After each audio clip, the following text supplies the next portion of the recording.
Ok, ahora sí.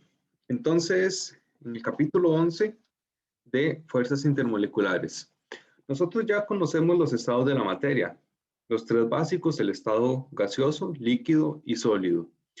Y tenemos la noción de cómo se comportan las partículas en esos estados.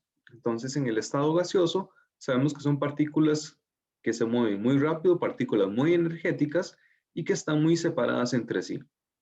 En el estado líquido, las partículas están juntas, en realidad están tocando prácticamente unas con otras, pero tienen libertad de movimiento, es decir, se pueden mover unas respecto a otras y se pueden desplazar. Y en el estado sólido, las partículas están muy juntas y se mueven muy poquito, solamente con movimientos de vibración. Entonces, eso es lo que nosotros sabemos sobre los estados básicos de la materia. Ahora, ¿a qué se deben que una sustancia a una cierta temperatura tenga un estado o que se encuentre más bien en otro estado distinto? Bueno, esto es en gran parte a el equilibrio que existe entre la energía cinética que le permite a las moléculas moverse, desplazarse y alejarse entre sí. Eso por un lado, tenemos esa competencia de la energía cinética y por el otro lado tenemos las fuerzas de atracción entre las partículas, las que más bien retienen las moléculas para intentar mantenerlas juntas. Entonces, en el estado sólido, esa competencia la gana con creces las fuerzas de atracción. Son mucho mayores las fuerzas de atracción para mantener las partículas juntas que la energía cinética que tienen las moléculas para moverse. Entonces, las partículas se van a mantener muy unidas. En el estado líquido hay como una cierta igualdad. Las fuerzas de atracción son todavía muy significativas, son bastante fuertes, pero ya las moléculas tienen la suficiente energía cinética para poder moverse, para poder desplazarse unas de otras. Más o menos este, como si estuviéramos jugando con imanes y tenemos dos imanes unidos, los intentamos separar y lo logramos separar, pero en eso que los separamos resulta que hay otro imán a la par y entonces esos imanes que separamos se nos pegan con otros que están cerca. Algo así sería el, el estado líquido. Las fuerzas intermoleculares, las fuerzas de atracción siguen siendo bastante fuertes. Y de esta manera, entonces, las moléculas se siguen manteniendo juntas, pero como les digo, eh, se pueden mover, se pueden desplazar unas respecto a otras. Y por último, en el estado gaseoso, pues aquí las fuerzas de atracción son muy poquitas, son prácticamente despreciables y ganan con creces la energía cinética de esas moléculas. Entonces, las partículas o las moléculas se están moviendo libremente y prácticamente no hay nada que las mantenga retenidas, que las intente eh, mantener unidas. Entonces, acá las fuerzas de atracción, como les digo, son mínimas. Esas fuerzas de atracción que hay entre las moléculas son las fuerzas intermoleculares. Inter, que significa entre.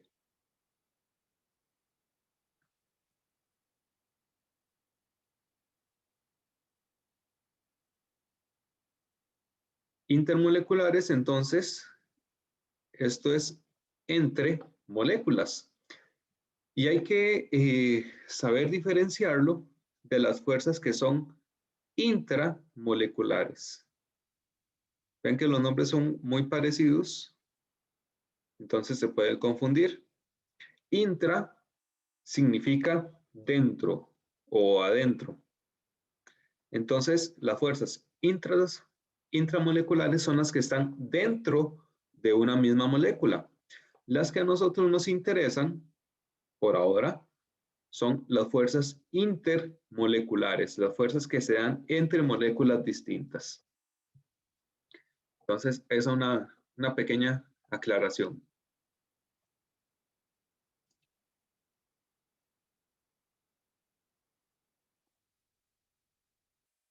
Ok,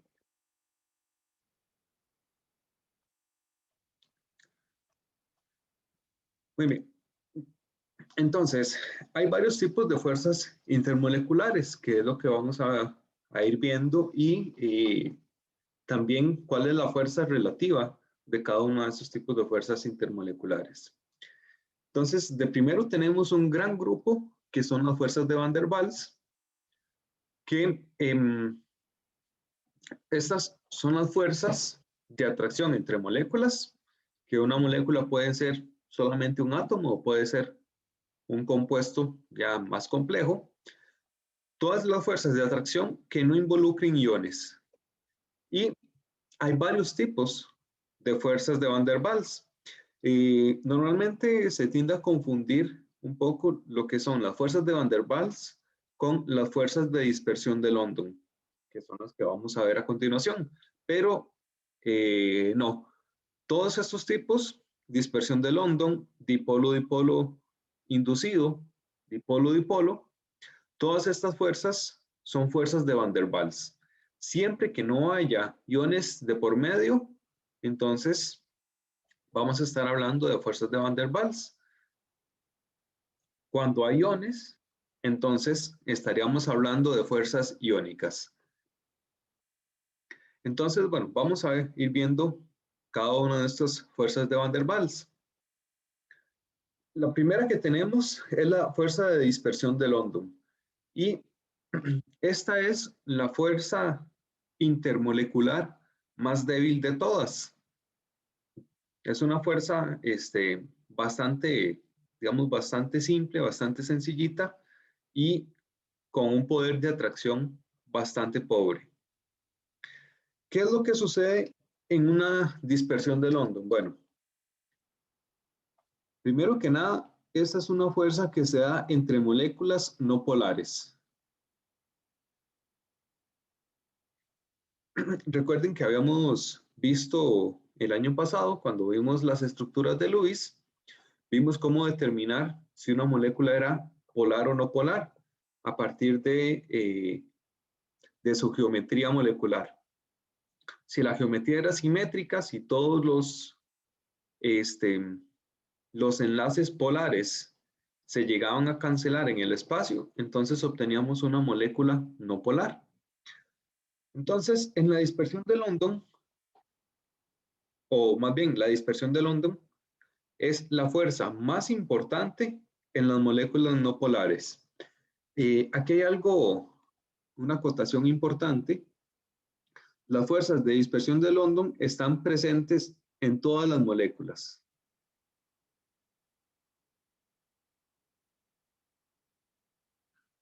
Sin embargo, cuando nosotros hablamos de fuerzas intermoleculares, nosotros normalmente nos va a interesar la fuerza más importante, la que tenga mayor fuerza, valga la redundancia.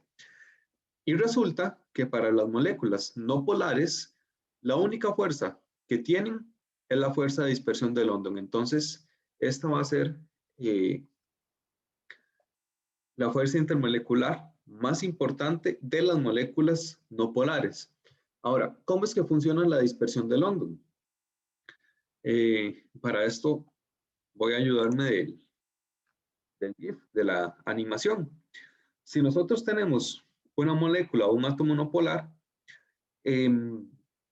los electrones están alrededor de toda esa molécula moviéndose aleatoriamente. Recordemos que los electrones no siguen órbitas fijas, sino que lo que nosotros tenemos es una cierta probabilidad. Resulta que dentro de ese todo movimiento azaroso que tienen los electrones, en algún momento a este átomo, en este caso un átomo de neón, los electrones se concentran en una zona del átomo nada más. Y esto sucede por puro azar.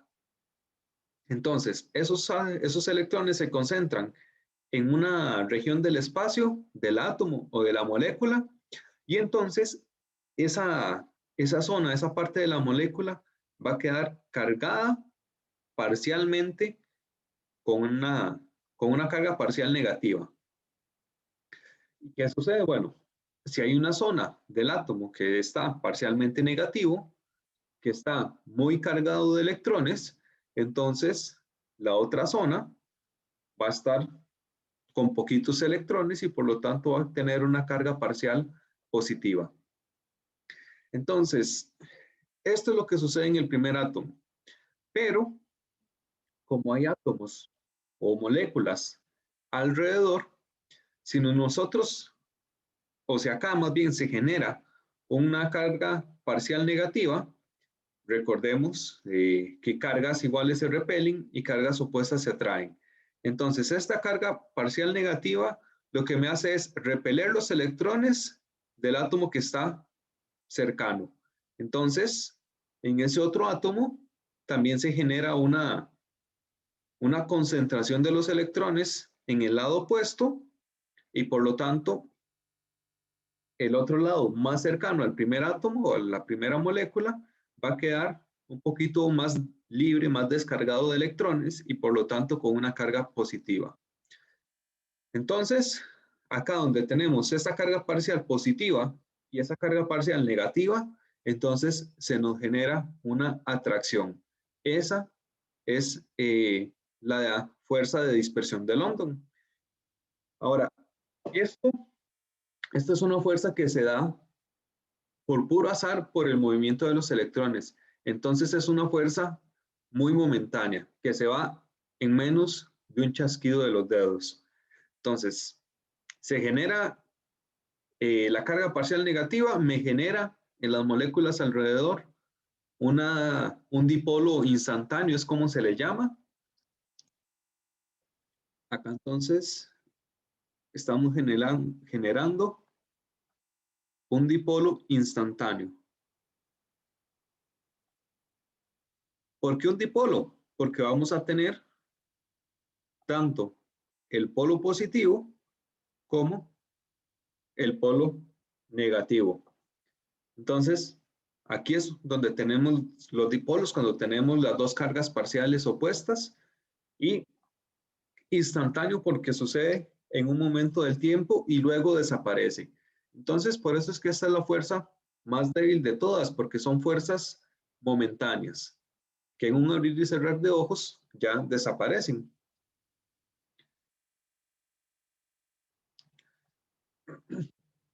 Y bueno, acá creo que hay otra animación.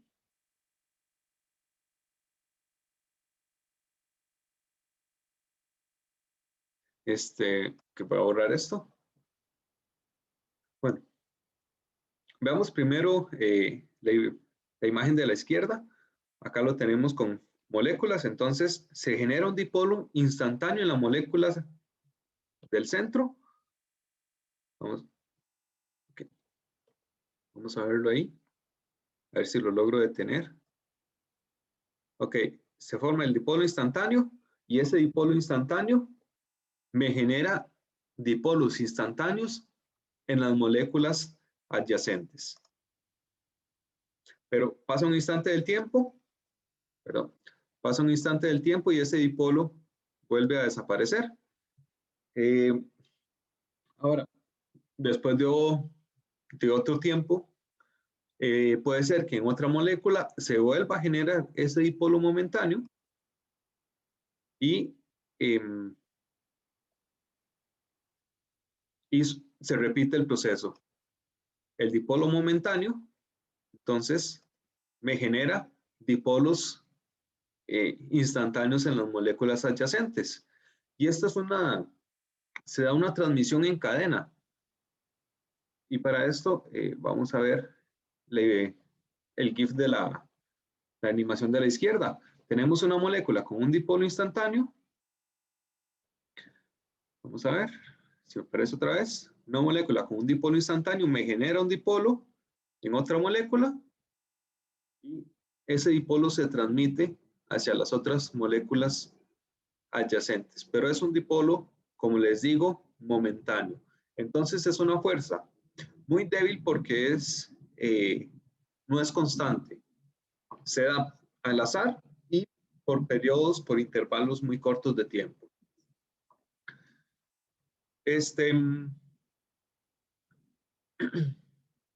Entonces, bueno, acá está escrito todo lo que les he dicho. Son cargas momentáneas que se dan por el movimiento azaroso de los electrones. Estas cargas momentáneas generan dipolos momentáneos en las moléculas adyacentes y esos dipolos opuestos que se generan, entonces son los que provocan las atracciones y están presentes en todas las moléculas. Esto es algo importante que recuerden. Las fuerzas de dispersión de London están presentes en absolutamente todas las moléculas. ¿Qué sucede? Que hay algunas otras moléculas que tienen fuerzas que son mucho más importantes. Por ejemplo, fuerzas que están presentes siempre y no son instantáneas como las de dispersión de London. Entonces, por supuesto, ahí las de dispersión de London pasan a un segundo plano y las más importantes serían esas fuerzas que son duraderas, que son persistentes.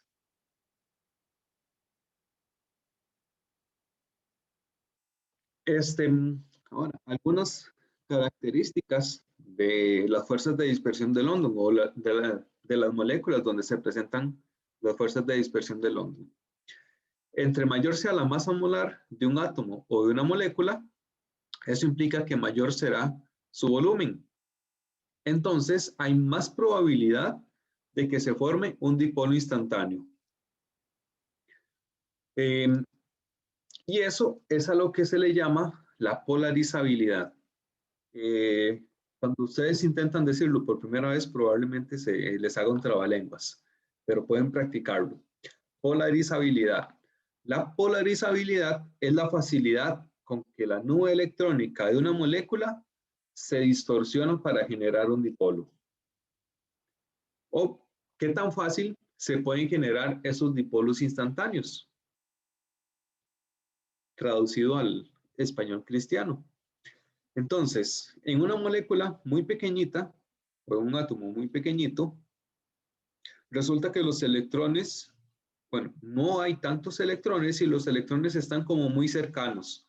Entonces, si nosotros quisiéramos, por ejemplo, concentrar los electrones en una sola región de ese átomo o de esa molécula muy pequeñita, los electrones quedarían muy cerca entre sí.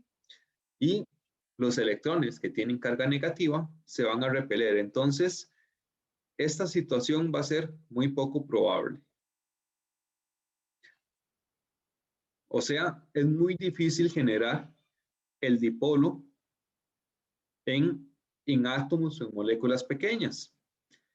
Pero si por el contrario tenemos un átomo o una molécula que es muy grande, resulta que por el azar es más factible que todos los electrones o que una buena parte de los electrones se concentren solamente de un lado, en una zona de ese átomo o de esa molécula. Entonces, es mucho más fácil generar esos dipolos. Por lo tanto, esa molécula o ese átomo es más polarizable. Se pueden generar más fácilmente esos polos.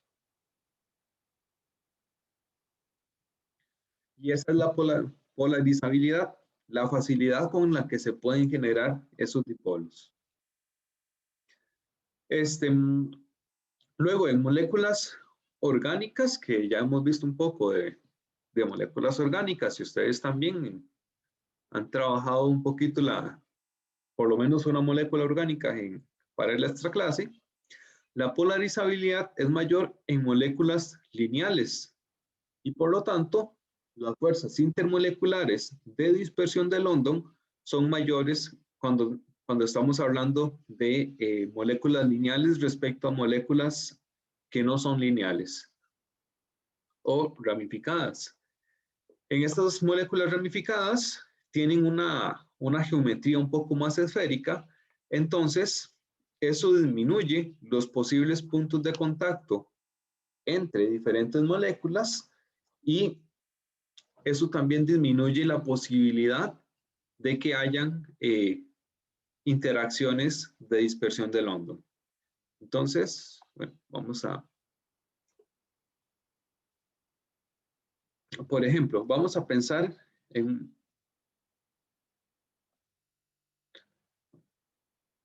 esta molécula. Este es el pentano y tiene una fórmula molecular de C5H12.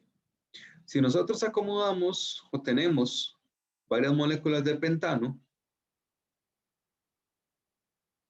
resulta que esas moléculas, como son lineales, entonces se van a acomodar muy fácil unas respecto a otras. Como cuando tenemos una láminas de zinc una sobre otra, se acomodan muy bien, siguen todas las ondulaciones, entonces podemos tener muchas láminas de zinc en un espacio muy pequeño, muy delgadito.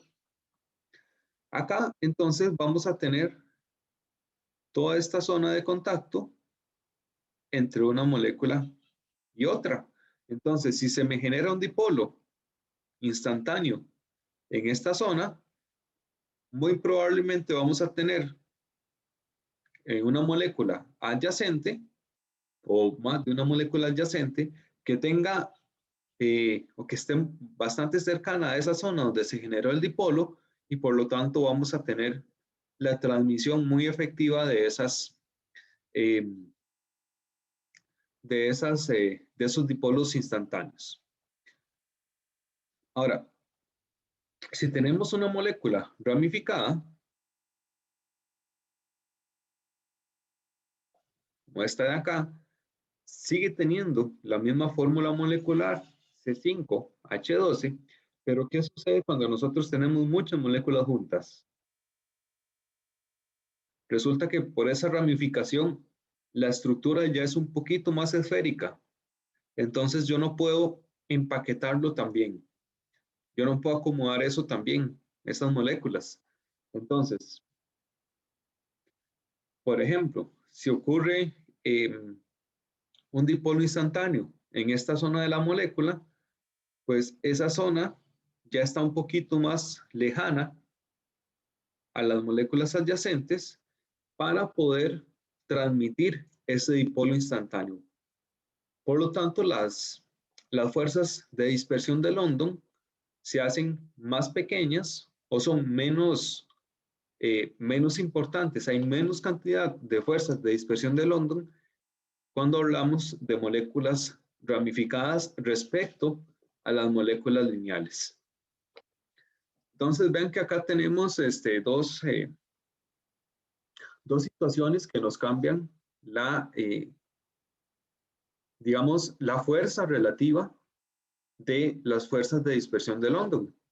Una es el tamaño de la molécula o la masa molar, y entre mayor masa molar va a haber mayor cantidad de fuerzas de dispersión de London, y la otra es la forma de la molécula.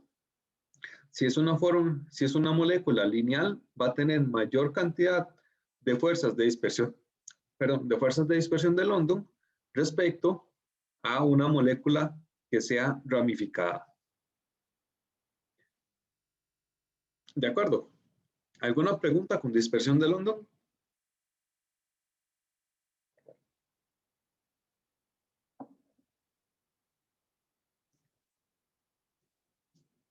Muy bien.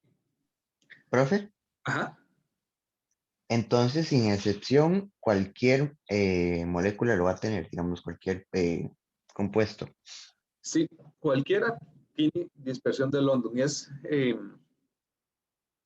la fuerza intermolecular más básica de todas y como depende del movimiento de los electrones, de todas las moléculas tienen electrones. Entonces, cualquier molécula puede tener dispersión de London. Simplemente, como les digo, hay moléculas que tienen fuerzas más importantes y por lo tanto uno lo que busca siempre es la fuerza más relevante dentro de una molécula. Ok, gracias. ¿Me gustó? Ahora, ya que estamos hablando de moléculas orgánicas, en moléculas orgánicas, para que lo tengamos en cuenta, el enlace CH siempre se considera no polar. Entonces, cualquier molécula que esté compuesta por exclusivamente carbono e hidrógeno, como por ejemplo estos dos ejemplos que puse acá, todas esas moléculas siempre van a ser no polares. También el enlace cloro-carbono es un enlace que tiene una cierta polaridad, pero es una polaridad muy bajita. Entonces, este también se considera como un enlace no polar. Ahora, cualquier cosa que se salga de esto, ahí ya podríamos introducir una polaridad dentro de las moléculas orgánicas. Por ejemplo, bueno, si tenemos un carbono oxígeno con un enlace simple, con un enlace doble, no importa, eso ya va a dar una cierta polaridad. Un carbono nitrógeno, por supuesto. Bueno, eso sería como lo más común, pero podríamos tener, por ejemplo, carbono flúor o carbono bromo. Esos enlaces se van a considerar polares, entonces una molécula que tenga algún enlace de este estilo, ya hay que considerarla como polar. O hay que más bien buscar alguna fuerza, digamos, más importante además de la dispersión de London. Muy bien. Entonces, esa es la primera de las fuerzas de Van der Waals, la fuerza de dispersión de London, que está presente en todas las moléculas y es la fuerza más debilita de todas.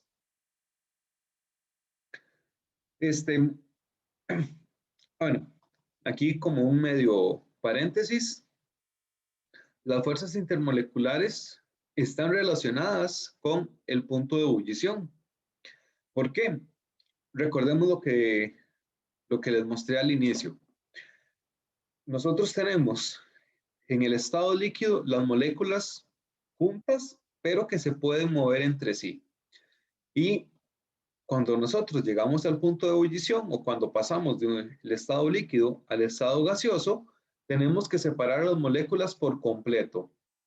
Eso quiere decir que en el cambio de estado de líquido a gaseoso, tenemos que romper por completo las fuerzas intermoleculares que hay entre las moléculas. Entonces, ¿qué significa eso? Que si las fuerzas intermoleculares son más fuertes, yo necesito aplicar mayor cantidad de energía. Y si necesito aplicar mayor cantidad de energía, recordemos que la temperatura es una forma de medir la cantidad de energía cinética que tienen las moléculas. Entonces, si necesito mayor cantidad de energía para romper esas fuerzas intermoleculares, significa que necesito calentar más, necesito aplicar mayor cantidad de calor, por lo tanto, el punto de ebullición va a ser mayor. Entonces, vamos a ver si me siguen. Entre esta molécula que es el butano, que tiene la fórmula C4H10, y esta molécula que es el isobutano, que también tiene una fórmula de C4H10, ¿cuál de las dos creen ustedes que tendrá el mayor punto de ebullición? La segunda, La segunda, ¿por qué? por la forma en la que tiene la molécula, Ajá. ¿En qué influye la forma de la molécula?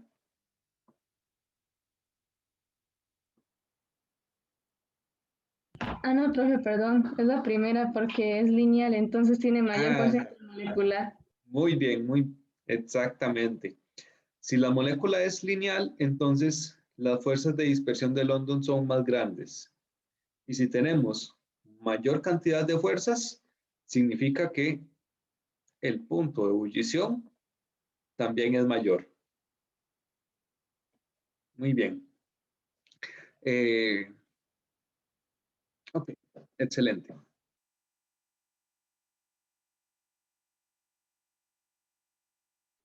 Entonces, bueno, acá vemos un ejemplo de esto que les digo.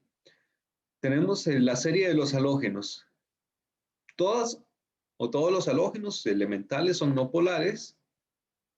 Entonces, ¿cuál es la diferencia que hay entre ellos? El tamaño.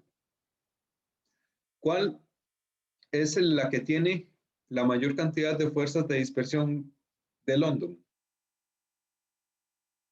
¿El flúor, el cloro, el bromo o el yodo? El yodo, El yodo. ¿Por qué el yodo? porque tiene mayor punto de ebullición, entonces tiene más fuerzas moleculares. Ok, muy bien. ¿Y cómo se explica que el yodo tenga un punto de ebullición más grande que el bromo o que el cloro? Por el peso molecular. Por el peso molecular. Es un átomo, bueno, son átomos, una molécula mucho más pesada, por lo tanto, mucho más grande en cuanto a volumen. Y si es más grande, es más que, ¿cuál era la palabra rara?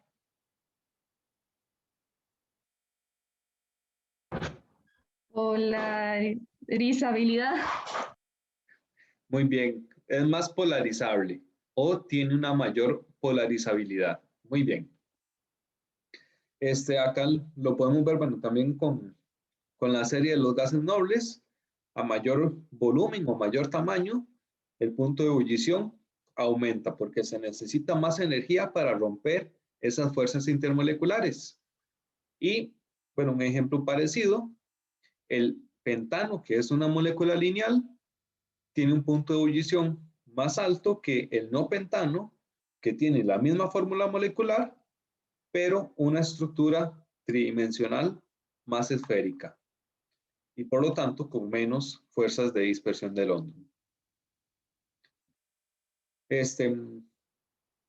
Bueno, acá eh, el mismo ejemplo que les puse, entonces vamos a pasarlo y vamos a continuar con la segunda fuerza en importancia, que es la fuerza de dipolo-dipolo.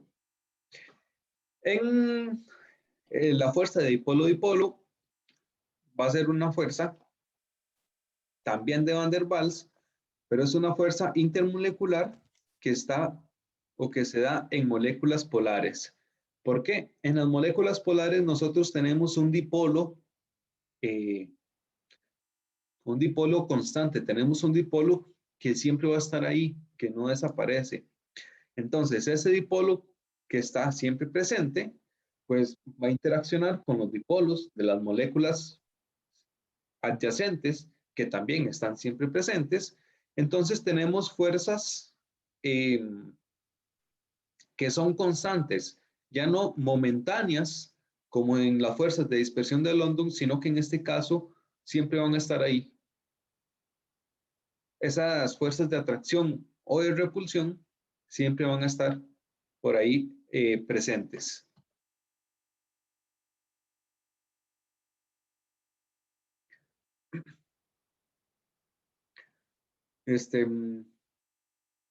Bueno, bueno, aquí se los había puesto.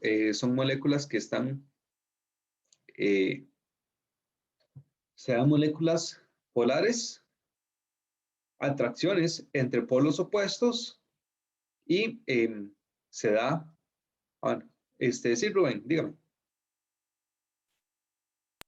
Profe, ¿sería usted tan amable de recordarme cuáles eran, cómo se puede distinguir entre moléculas polares y no polares? Claro que sí, vamos a ver. Veámoslo con un ejemplo. Ok. Recordemos el metano. ¿Cómo era la geometría molecular del metano? Era tetraédrica. Era una Ajá. geometría tetraédrica. Muy bien. Ese hidrógeno me estaba quedando muy feo.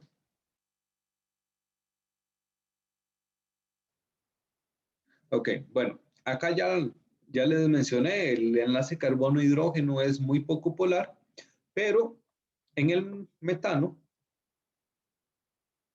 o bueno, cambiémoslo más bien. Voy a cambiarlo por el vamos a ver, tetrafluoruro de carbono, que aquí sí tenemos enlaces polares. Bueno, no le voy a dibujar todos los electrones al flúor porque simplemente pues me da pereza, pero bueno, y para ahorrarnos un poquito de tiempo. ¿Qué sucede? Bueno, acá el carbón, el enlace carbono-flúor es polar, entonces el flúor, que es más electronegativo, se deja la parte, o tiene una parte negativa, y por lo tanto queda el carbono con la parte positiva. Y eso sucede en todas las direcciones.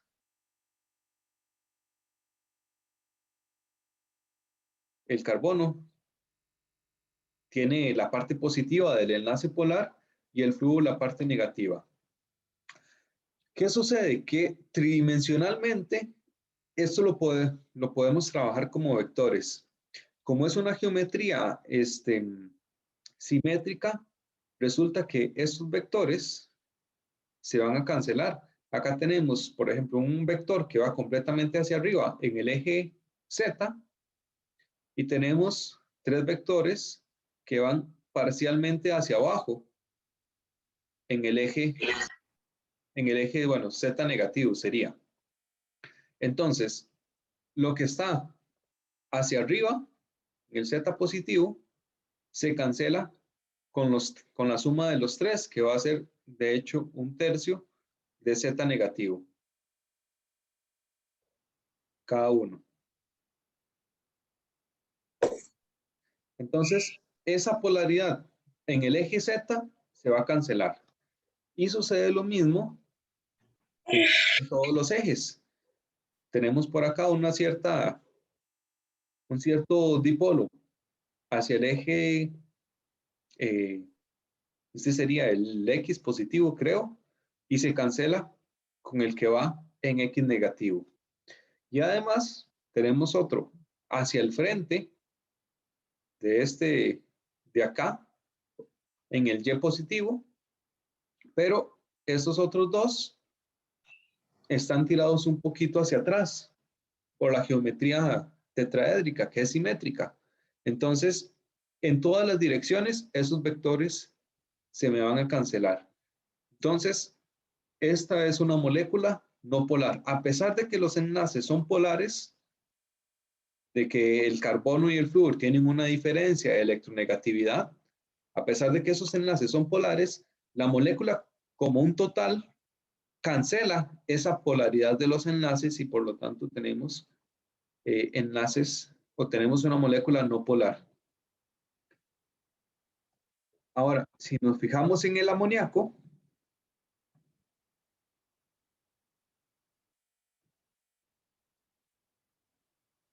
¿ustedes qué dicen? ¿Es una molécula polar o no polar?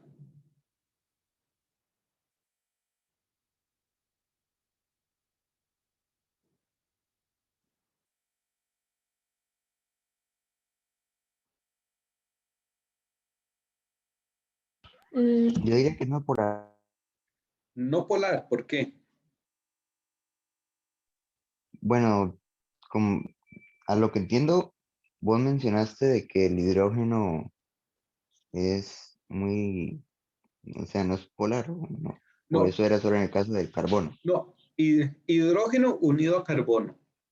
Ahí es cuando el enlace es no polar, porque la Ah, electronegatividad es muy cercana entre ambos.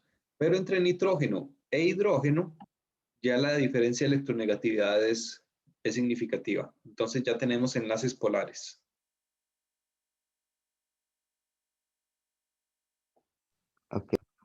Profe, los pares de electrones libres no cuentan como vectores, ¿verdad? ¿O sí? No. Ah, ok. Ujú. Entonces, Es polar. en este caso es polar. En este caso, bueno, el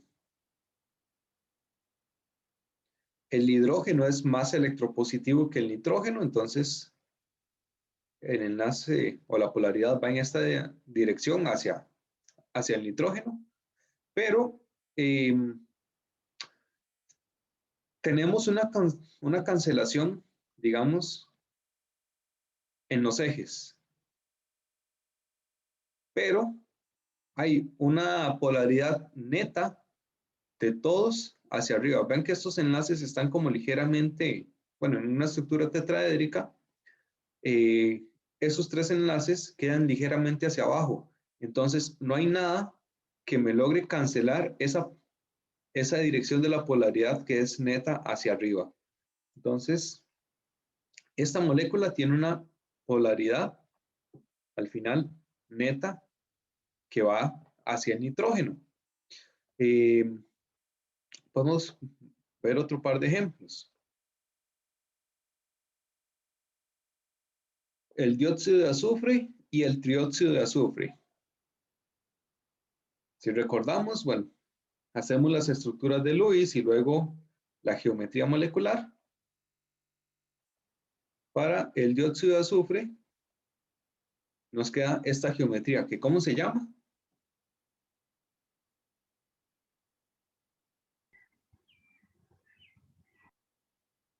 Ese era el lineal. No. ¿Cómo va a ser lineal?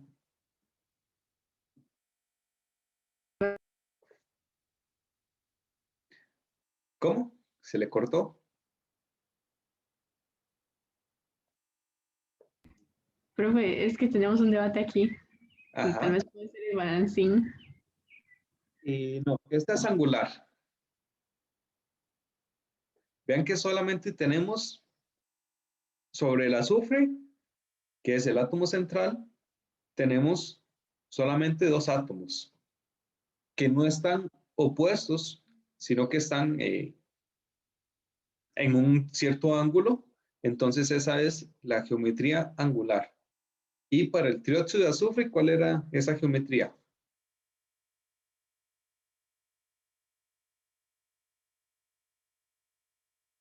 Creo que esa era piramidal trigonal. No, acá no hay pirámide, Diagonal plana. una trigonal plana. Muy bien. Ahora, viendo ustedes eso, esas dos, ¿son polares? ¿Son no polares? ¿Hay alguna que es polar y la otra es no polar? ¿Qué consideran ustedes?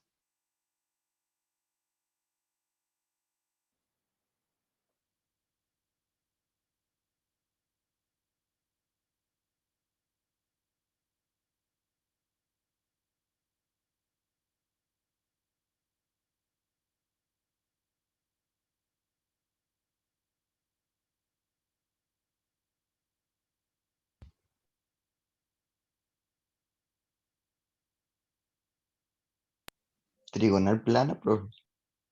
¿El trigonal plana qué?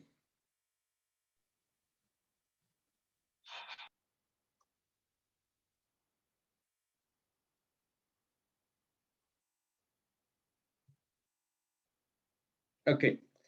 Dióxido de azufre, ¿es polar o es no polar?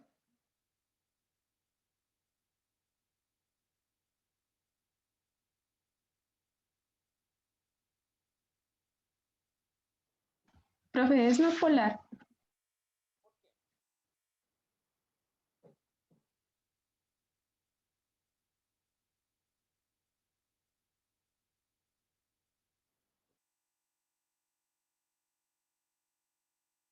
¿Por qué creen que es no polar el dióxido de azufre?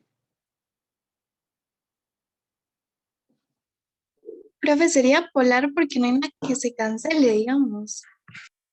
Exactamente. En este caso tendríamos una molécula polar. Vamos a verlo con los vectores. Si nosotros lo sumamos,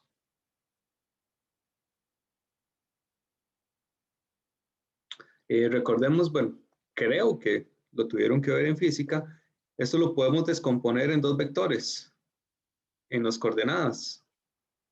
Entonces, si hacemos esto, ven que nosotros podemos cancelar los que van en lados opuestos, pero los que van en el eje vertical no se cancelan con nada. Entonces, se suman y tenemos una polaridad neta. Entonces, el SO2 es polar. ¿Y el SO3?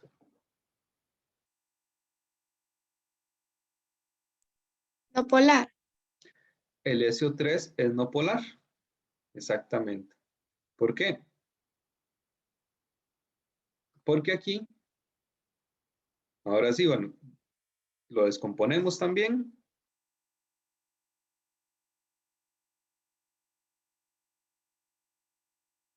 Y entonces, los que van hacia los lados se cancelan entre sí. Y se suman los otros dos. Pero esos, a su vez, se logran cancelar con el que va en la dirección opuesta. Entonces, vamos a tener una molécula no polar. A eso es a lo que se refiere la simetría.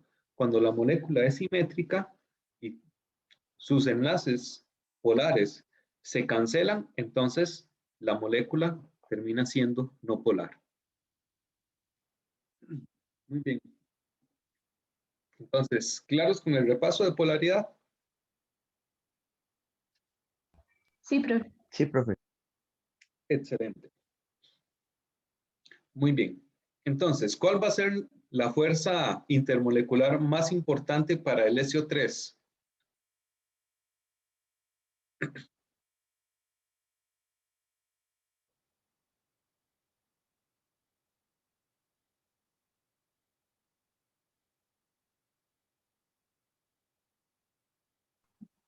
Dispersión de London. Dispersión de London. Muy bien. ¿Y para el SO2? La dipolo-dipolo. Dipolo-dipolo. Muy bien. Entonces, bueno, volvemos otra vez a la imagen. Acá vemos los dipolos, vean que siempre se mantienen, siempre están presentes. Entonces, es muy fácil que cuando las moléculas están cercanas, exista esa atracción y es una atracción duradera. Ahora, comparando una molécula que tenga dispersión de London con una molécula que tenga dipolo-dipolo, ¿cuál va a tener el punto de ebullición más alto? La que es dipolo-dipolo. La que es dipolo-dipolo, porque como lo hemos dicho ya muchas veces, es una fuerza más importante, es más fuerte y por lo tanto aumenta también el punto de ebullición, que es la energía necesaria para romper por completo esas fuerzas intermoleculares. Excelente. Ahora, entre esas dos, entre el dipolo-dipolo y la dispersión de London, está la fuerza de dipolo permanente, dipolo inducido. Esta es una fuerza que tiene que darse entre moléculas distintas, o sea, entre dos compuestos diferentes. ¿Por qué? Porque necesitamos una molécula que sea completamente polar y necesitamos una molécula que sea completamente no polar.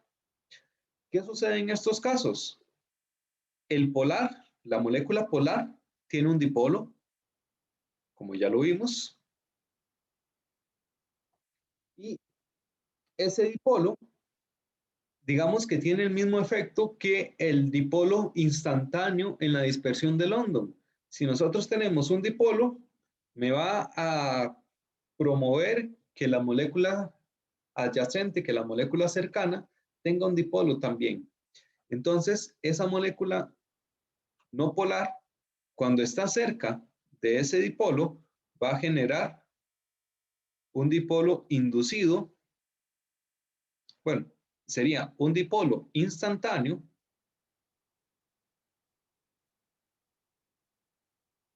que va a ser inducido por este dipolo permanente que tiene la molécula polar. Entonces, esto es lo que vemos acá. A la izquierda tenemos la molécula polar que tiene un dipolo permanente y a la derecha tenemos la molécula no polar que no tiene dipolo. Cuando se acercan, el dipolo permanente induce un dipolo instantáneo y luego, cuando las moléculas se separan, ya ese dipolo instantáneo deja de existir. Entonces, es una fuerza, por supuesto, menor que el dipolo-dipolo, porque el dipolo-dipolo, todas las moléculas siempre tienen el dipolo, entonces siempre están atrayéndose entre sí. En el dipolo inducido hay una parte de una parte de las moléculas, las no polares, que generan ese dipolo, pero por un instante de tiempo, momentáneamente. Entonces la atracción, por supuesto, no es tan constante, pero es mayor que la dispersión de London, porque en la dispersión de London ambos dipolos son instantáneos. Entonces, ¿sí ven la relación? A mayor tiempo de duración del dipolo, significa también una mayor probabilidad de poder atraerse con las moléculas cercanas.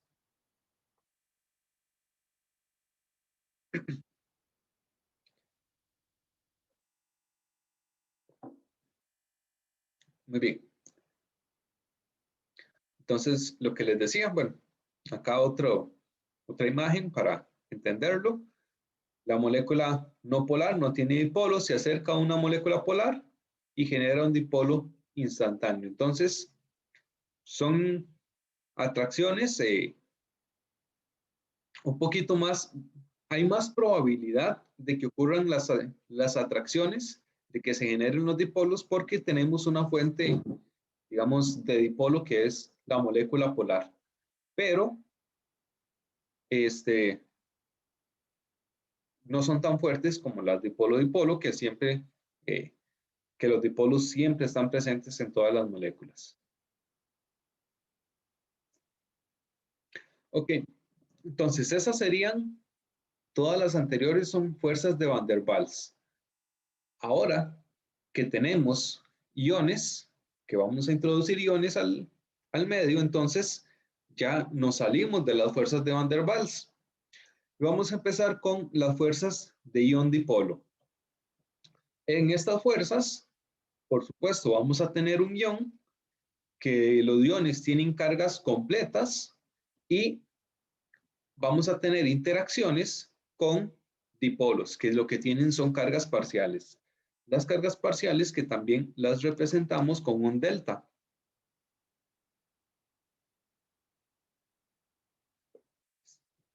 Yo acá puedo escribir delta negativo, que significa una carga parcial negativa, y delta positivo, que significa una carga parcial positiva. Entonces, si tenemos un catión que tiene una carga positiva, va a interaccionar con las partes negativas o con las cargas parciales negativas de los dipolos. Y al contrario, el anión va a interaccionar con las cargas positivas del dipolo. Ahora, ¿cómo creen ustedes que están las fuerzas de ion dipolo respecto a las anteriores?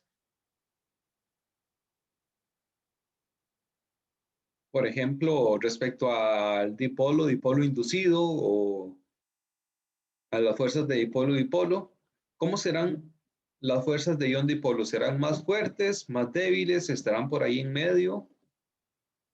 ¿Qué creen ustedes? Yo creo que son más fuertes, ¿Usted cree que son más fuertes? ¿Por qué? Porque no se vale solo batear, sino que también hay que explicar. porque para el dipolo permanente y para el dipolo inducido todavía hay cierta probabilidad de que no pase. Ajá. El Dipolo, dipolo, sí, las interacciones sí son fuertes y sí está claro que van a pasar, pero aquí también siempre van a pasar. Entonces, por eso siento que es más fuerte. Ajá, bueno, por ahí anda. Me falta algo en la respuesta. A ver si algún... Profe, pienso Ah, que es que el ion, sea positivo o negativo, siempre va a estar rodeado de las cargas opuestas. Entonces, por eso tal vez sería. mm, pues sí, sí. To- Hasta el momento ambas respuestas están bien, pero falta algo. ¿Cómo se explica que las fuerzas de ion dipolo sean más fuertes que las anteriores? Bueno, de las anteriores, las más fuertes que habíamos visto eran las de dipolo-dipolo. ¿Por qué los de ion dipolo son aún más fuertes que las dipolo-dipolo?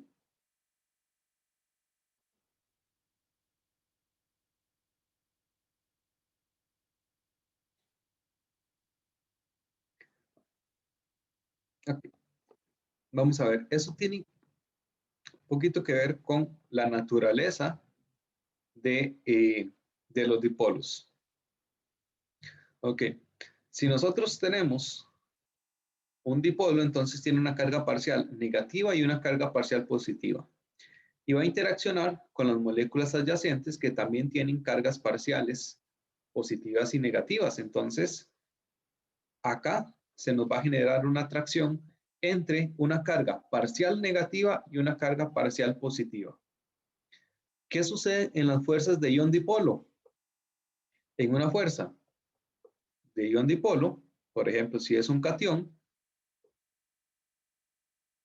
entonces nosotros tenemos la atracción entre una carga completa positiva y una carga parcial negativa. Entonces ahí es donde radica la diferencia. La fuerza de lo que me está generando la atracción. En el dipolo-dipolo, la fuerza de atracción se da entre cargas parciales de las moléculas. En el ion dipolo tenemos una carga completa y una carga parcial. Entonces, eh, si tenemos una carga completa, eso significa que la fuerza de atracción va a ser mayor, va a haber una mayor, este, una mayor fuerza. Vamos a ver, qué sé yo. Supongo que ustedes han visto estos imanes que traen los recuerdos para la refrigeradora, que son unos imanes negros, todos delgaditos, que apenas funcionan para que el adornito se pegue a la refri. Si ustedes intentan juntar dos imanes de refrigeradora, se van a pegar, pero ustedes los quitan muy fácilmente. Ahora, no sé si conocen, por ejemplo, los imanes de neodimio, que son unos imanes plateados que son muy fuertes, que si tenemos, de hecho, dos imanes de neodimio juntos, cuesta mucho, Yo tengo dos, profe. hay que hacer mucha fuerza para poder separarlos. Entonces, hagamos esta analogía. Los dipolos son los imanes de la red, los imanes negros. Los imanes de neodimio son esos imanes plateados que son muy fuertes. Si nosotros unimos dos imanes de refri, dos imanes negros, los separamos fácilmente. Ellos se pegan, pero podemos separarlos fácilmente. Tomemos un imán de neodimio, un imán de los fuertes, de los poderosos, y peguémoslo a un imán de refri. Se van a unir de una forma, bueno, vamos a necesitar mucho más fuerza para separarlo que cuando lo tenemos solamente los dos imanes de refri. Entonces, el imán de neodimio es la carga completa, el ion, y el imán negro es el ion, es el dipolo. Si tenemos eh, cargas más grandes, vamos a tener mayores atracciones. Es lo mismo que con los imanes. Si tenemos imanes más poderosos que ejerzan mayor atracción, entonces las fuerzas de atracción también van a ser más importantes. Vamos a ver, en física, ¿ya ustedes vieron las leyes de gravitación universal? Sí, Ok, ¿recuerdan cómo era la fórmula para la gravitación? Si no me equivoco, era que se llamaba así.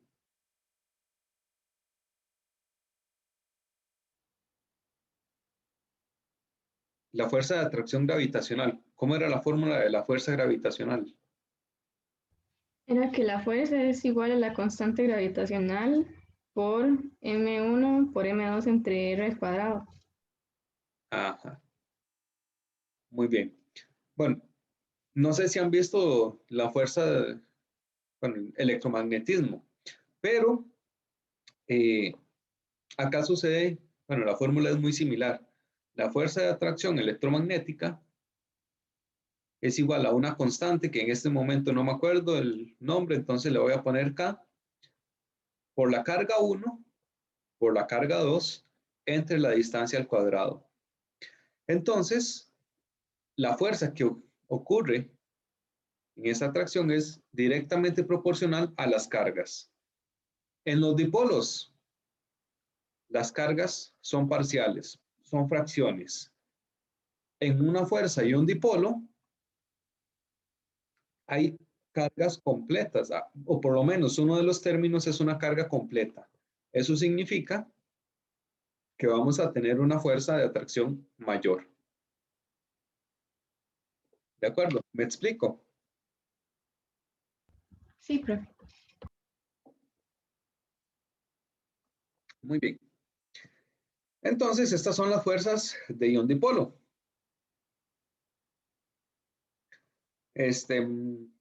Ok, bueno, y acá todo lo que les dije, pero escrito. Y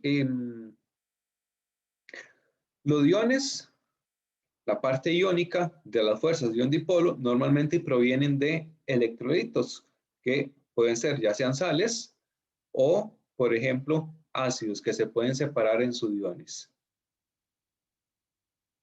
Entonces, bueno, acá lo vemos, la representación.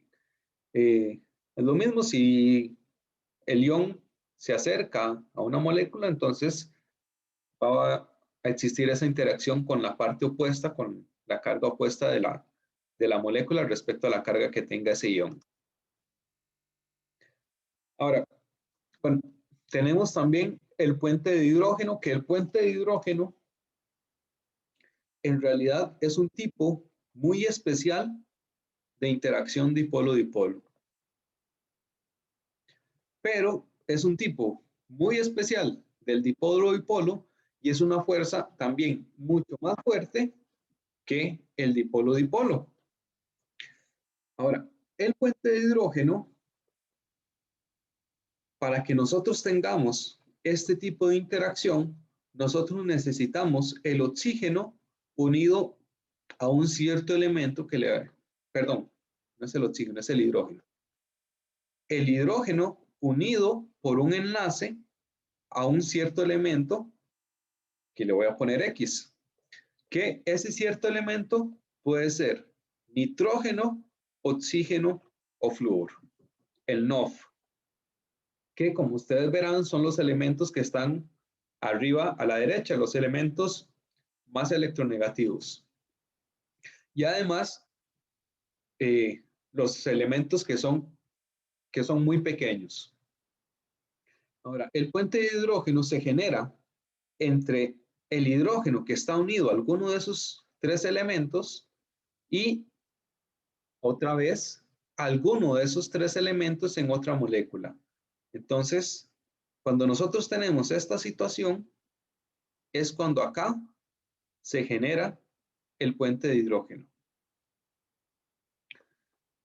¿Por qué sucede esto? Bueno, cuando nosotros tenemos el hidrógeno unido a alguno de esos tres elementos, entonces ese hidrógeno tiene una carga parcial positiva que es muy significativa.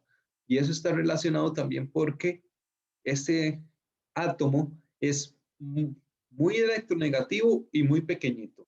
Entonces esa carga parcial positiva del hidrógeno es muy significativa.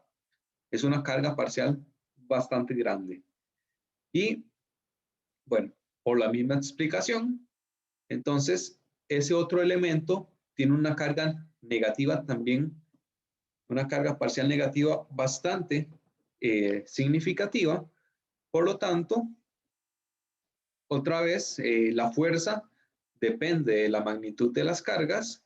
Entonces, al ser estas dos cargas, digamos, bastante pronunciadas, bastante significativas, entonces esa interacción del hidrógeno con el átomo de nitrógeno, oxígeno o flúor también va a ser mucho más fuerte de lo normal. El ejemplo más clásico que tenemos para el puente de hidrógeno es moléculas de agua entre sí. Entonces tenemos el hidrógeno unido al oxígeno, que eso es un requisito, y ese hidrógeno unido a oxígeno interacciona con oxígeno. Entonces acá es donde tenemos el puente de hidrógeno. Es un tipo de interacción que puede ocurrir entre moléculas distintas. Por ejemplo, acá la tenemos entre el agua y el metanol. Y vean que, bueno, si tenemos hidrógeno unido a oxígeno, como por ejemplo en el metanol, entonces el hidrógeno puede dar el puente de hidrógeno, o sea, puede proveer el hidrógeno para que ocurra el puente de hidrógeno. Por ejemplo, acá con un átomo de oxígeno, pero también puede recibir puentes de hidrógeno en ese mismo oxígeno. Entonces acá lo vemos.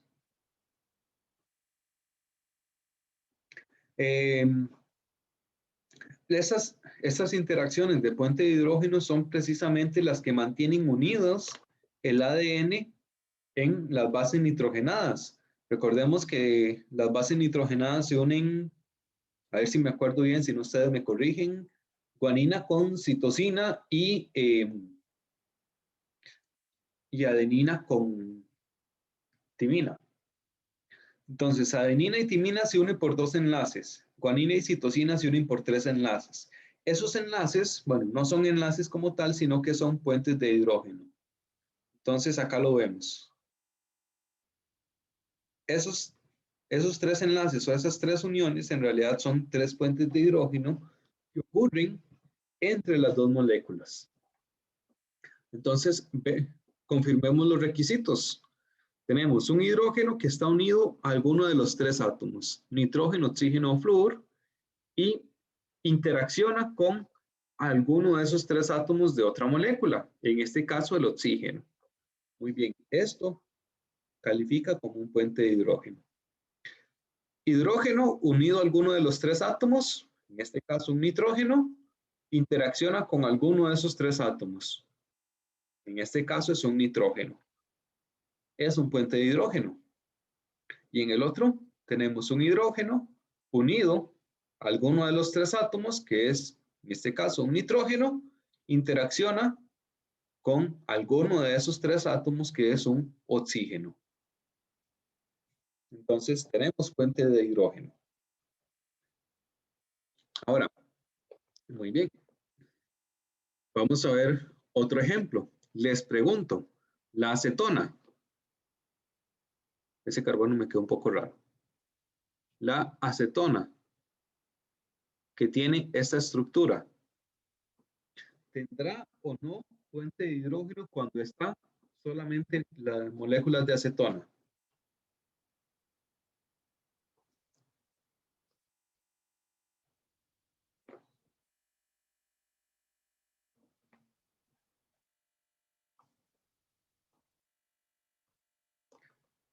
¿Qué creen ustedes? Si tenemos solamente acetona y acetona, solo moléculas de acetona, ¿hay puente de hidrógeno? ¿O no? Oílo, profe, no importa que tenga un subíndice del hidrógeno para formar puentes de hidrógeno. No, ¿O sí? porque recuerden que eso lo que nos quiere decir es que ahí hay 3 hidrógenos. Entonces, eso es para representarlo, digamos, de una manera comprimida, pero es, eso se podría ver de esta otra manera. 3 hidrógenos unidos a ese carbono.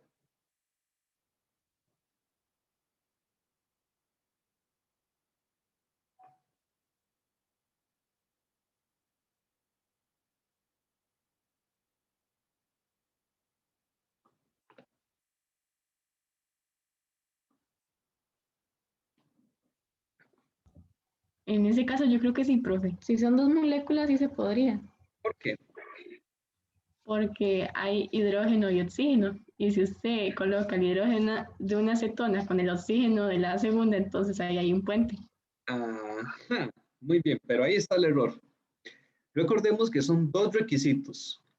El hidrógeno unido por un enlace a alguno de estos 3 átomos y que interaccione con alguno de esos 3 átomos de otra molécula. Entonces, ¿qué sucede? Estos hidrógenos aquí están unidos.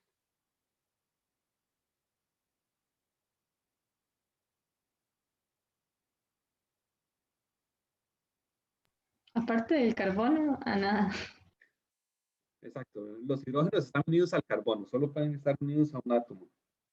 Esos otros 3 hidrógenos aquí están unidos.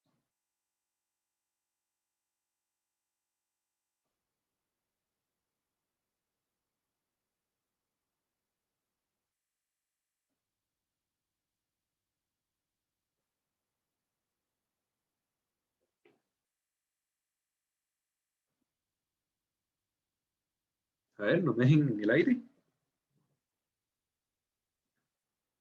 También hay carbono, profe. También al carbono. Muy bien, les vuelvo a preguntar, ¿hay o no puente de hidrógeno en las moléculas de acetona?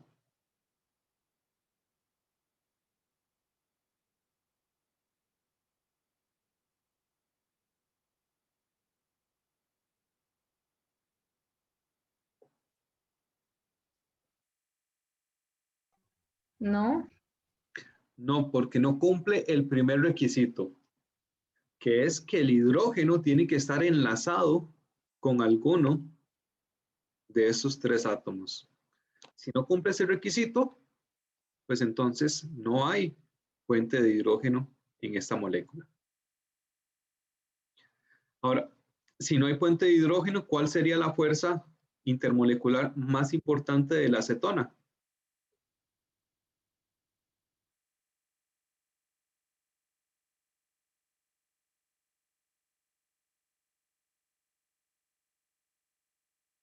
¿Dipolo de polo, profe?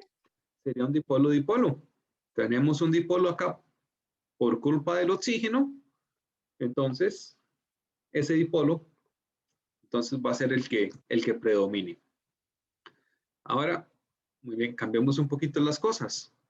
Resulta que ahora no tenemos la acetona sola, sino que mezclamos acetona y agua. ¿Cuál es la fuerza más importante entre estas 2 moléculas cuando nosotros hacemos esta mezcla? ahí sí se podría hacer un puente de hidrógeno.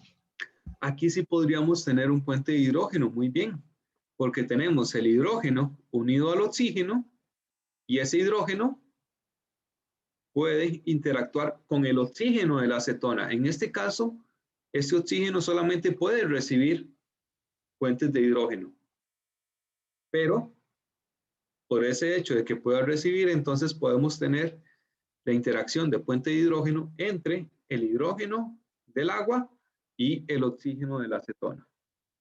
Excelente. Muy bien. ¿Alguna pregunta con puente de hidrógeno?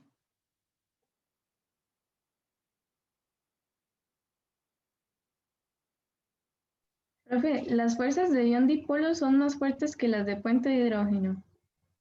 Las fuerzas de ion dipolo son más fuertes que puente de hidrógeno, claro, porque en dipolo-dipolo seguimos manteniendo, bueno, el puente de hidrógeno es una, digamos, como un plus del dipolo-dipolo, una categoría, digamos, un poquito superior, pero en el ion dipolo ya tenemos una carga completa por lo menos. Entonces eso hace que el ion dipolo sea aún más fuerte que el puente de hidrógeno.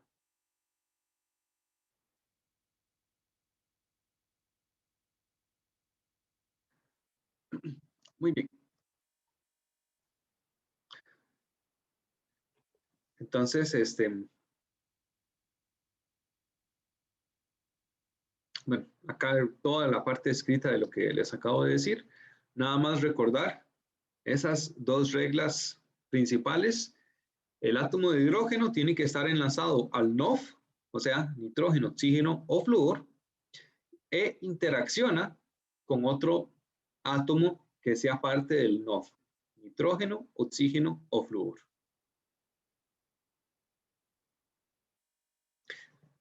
Muy bien. Y finalmente, la que nos falta es las interacciones puramente iónicas. Dos iones, catión y anión entre sí. Que por supuesto estas son las fuerzas más fuertes, valga la redundancia, de todas, porque ya estamos hablando de cargas completas. Estas fuerzas son tan fuertes, y sigue sonando redundante, que forman redes cristalinas.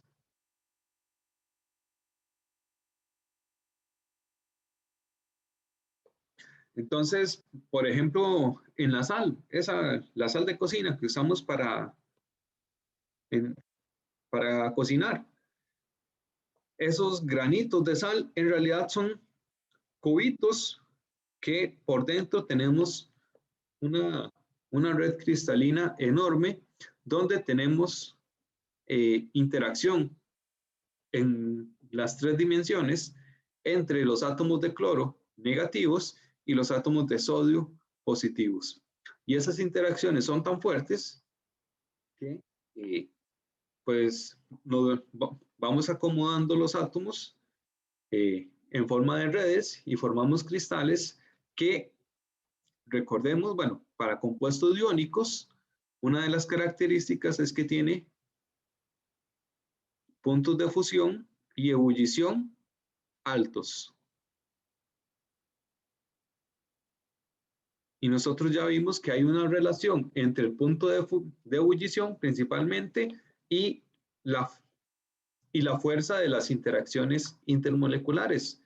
Entonces, si las fuerzas, o más bien si los iones, si las moléculas iónicas tienen puntos de ebullición altos, significa que sus fuerzas intermoleculares son muy fuertes también. Y esas fuerzas son las interacciones iónicas. Dígame, Rubén. ¿Debe tener ambos altos o con solo que tenga uno ya puede contar, profe? ¿A qué se refiere con ambos altos? Ya fuera el punto de fusión y el punto de ebullición, no sé si me doy a entender. Ok. Estamos hablando de compuestos iónicos, que si ambos puntos de fusión y puntos de ebullición son altos. Esa es la Correcto, pregunta. digamos como, Ajá. ajá, como que si tiene que tener ambos altos o solo hace falta, o con uno ya se considera. No, ambos puntos son altos. Digamos, los puntos de fusión para una sal, que lo que tiene son interacciones iónicas, no sé, digamos que por muy bajo debe andar por ahí de los 500 grados Celsius. Así muy, muy bajito. Entonces, para todos los compuestos iónicos, bueno, aquí con un paréntesis, para casi todos los compuestos iónicos, los puntos de fusión van a ser sumamente altos. Y de hecho, bueno, acá les pongo lo que vendría siendo los líquidos iónicos.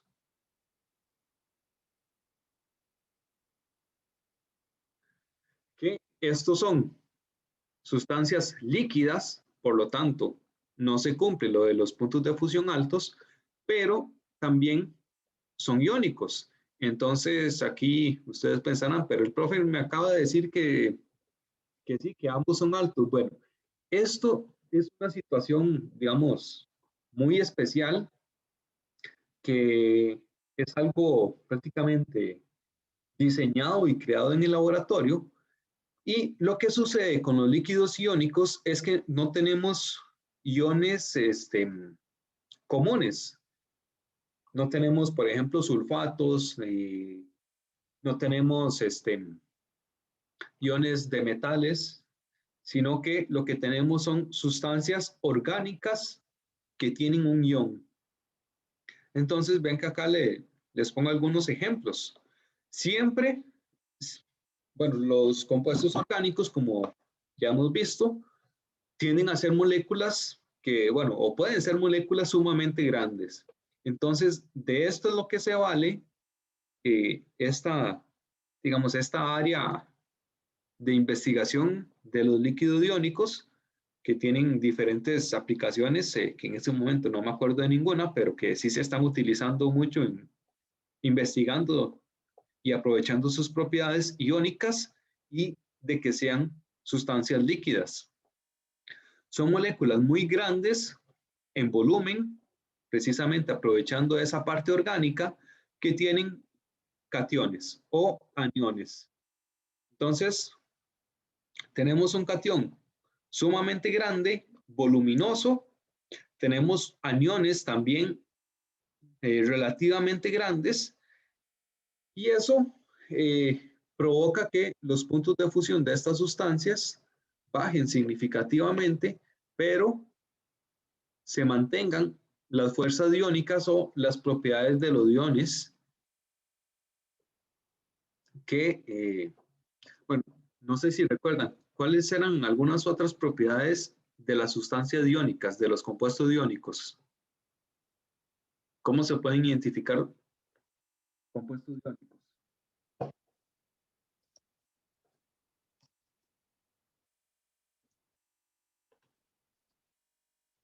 Una de las propiedades era que tuviera puntos de fusión y ebullición altos. No sé si se acuerdan de alguna otra propiedad.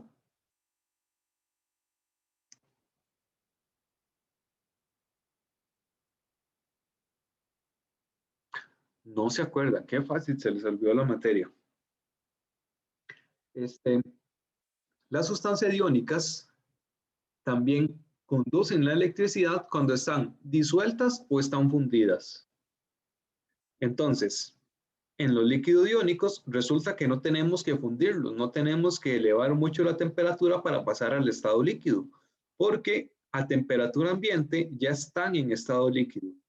Entonces, eso nos permite aprovechar esa propiedad, por ejemplo, de conducción de electricidad para sustancias iónicas, pero sin necesidad de que tengamos que tener 400 o 500 grados Celsius para mantener el compuesto en estado líquido, sino que lo podemos mantener a temperatura ambiente. Entonces, esto es una curiosidad bastante interesante de esta, digamos, excepción a las sustancias iónicas que son los líquidos iónicos. Pero bueno, volviendo otra vez, entonces, en compuestos iónicos, donde tenemos una clara diferenciación entre lo que son cationes y aniones, entonces vamos a tener las interacciones iónicas, que son las más fuertes de todas, precisamente por ser interacciones entre cargas completas.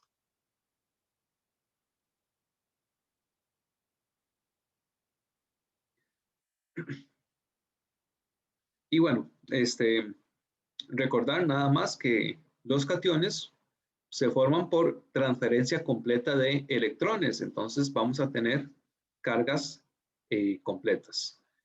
Y aquí una representación de cómo se va creando esa red cristalina a partir de las interacciones en las tres dimensiones.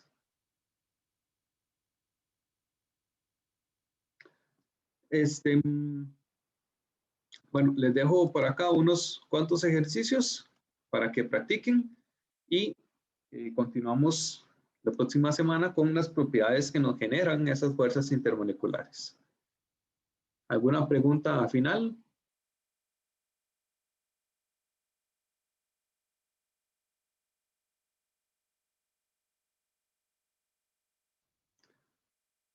¿No?